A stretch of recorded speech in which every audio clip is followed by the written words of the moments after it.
اب یہ اپنی مرضی کی ایف آئی آر کٹوانا چاہتے ہیں تو کٹوا لیں، لیکن اگر قوم کو انہوں نے ثبوت نہ دیا ماضی کی طرح، تو پھر اس بار میں سمجھتا ہوں کہ پورا پاکستان اس بات پر یکسو ہونا چاہیے. پورا پاکستان اعلیٰ عدالت عظمیٰ کا فرض بنتا ہے کہ اس الزام کے بعد اگر وہ خاموش بیٹھیں گی تو اس ملک کے ساتھ بڑا ظلم اور زیادتی ہوگی. طریقہ یہ ہے، فوجداری جو کہ ایکسپرٹس وہ جانتے ہیں کہ ایف آئی آر کٹتی ہے، باقاعدہ تحقیق ہوتی ہے اور وہ معاملہ پھر چلتا ہے، پوری طرح انویسٹیگیشن رپورٹ بنتی ہے، وہ جاتی ہے، پھر عدالتوں میں پیش ہوتی ہے. لیکن آج میں یہاں پر یہ کہنا چاہتا ہوں کہ ایف آئی آر کٹتی رہے گی اور انویسٹیگیشن ہوتی رہے گی. میڈیکل جو لیگل سرٹیفکیٹ کا مروجہ طریقہ یہ ہے کہ وہ سرکاری ہسپتال دیتا ہے.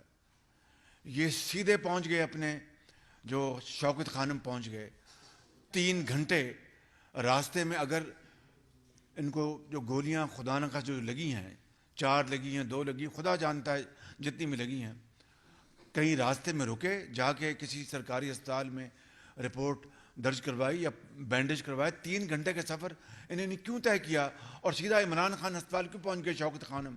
جو میڈیکو لیگل رپورٹ قانون کہتا ہے کہ وہ سرکاری ہسپتال وہ دے گا، یہ اپنے جو ہسپتال بنایا ہے خیراتی وہاں پر کیوں پہنچ گئے؟ یہ ایک سوالیہ نشان ہے، اس کا جواب دے قوم کو.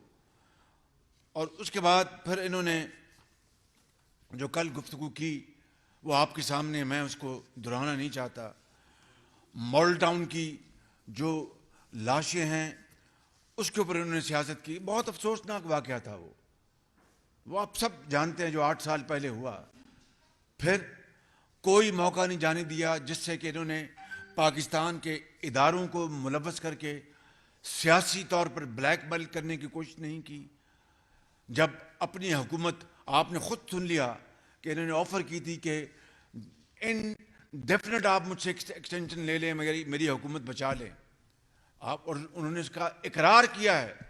اور اب جو الفاظ جانور، نیوٹرل اور جو الفاظ کہے جا رہے ہیں، میں کہتا ہوں کہ کوئی دشمن بھی اس طرح کی بات نہیں کرتا کہ کوئٹہ کا جو کور کمانڈر جو شہید ہوئے اپنے ساتھیوں کے ساتھ، جو سوشل میڈیا میں ان کے بارے میں جو بات کی گئی، باخدا بدترین دشمن بھی اس طرح کی بات نہیں کر سکتا کہ جب اللہ کو کوئی پیارا ہو جائے اور وہ بھی پاکستانی اپنے وہ جامع شہادت نوش کرے ان دا لائن آف ڈیوٹی، یہ کہا جائے کہ ہیلی کاپٹر بچ جاتا اچھی بات تھی، وہ جو چلے گئے ہیں، وہ تو الفاظ بھی دہرائے جا سکتے.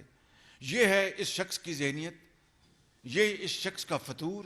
میں سمجھتا ہوں کہ یہ پاکستان کے اوپر ایک سب سے بڑا بوجھ ہے 75 سال میں سیاسی طور پر، اور 22 کروڑ عوام نے اس کا فیصلہ کرنا ہے جب وہ ووٹ کا وقت آئے گا کہ اس کے حق میں ووٹ دینا ہے اس کے خلاف. اگر 22 کروڑ عوام میں میجورٹی ان کے حق میں دیتی ہے تو میں اس کو تسلیم کر لوں گا. لیکن پاکستان جو ہے وہ تباہی سے خدا نہ خواستہ پھر نہیں بچ سکتا. میں آپ کو بلا خوف تردید یہ بات کرنا چاہتا ہوں. میں اب جو اصل بات کی طرف آتا ہوں. رانا ثناء اللہ کے خلاف جعلی جو کیس ہیروئن کا کس نے ڈالا تھا؟ عمران خان نیازی کی ذاتی ہدایات کے اوپر.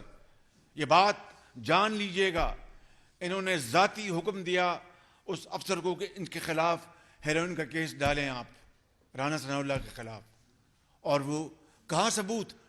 وہ جو رانا ثناء اللہ کی جو بیل ہوئی تھی وہ میرے زمانے میں بیل نہیں ہوئی، عمران خان نیازی کے زمانے میں بیل ہوئی. میرے خلاف لاہور ہائی کورٹ اور سپریم کورٹ تک یہ میرے گئے تو وہ میری بیلیں اور سپریم کورٹ نے اس کو انڈورس کیا. عمران خان نیازی کے دور میں، میرے دور میں نہیں. تو یہ آدمی وہ شخص ہے، یہ پتھر کا دل ہے، اس کا پتھر کا، انسان کا دل نہیں ہے یہ.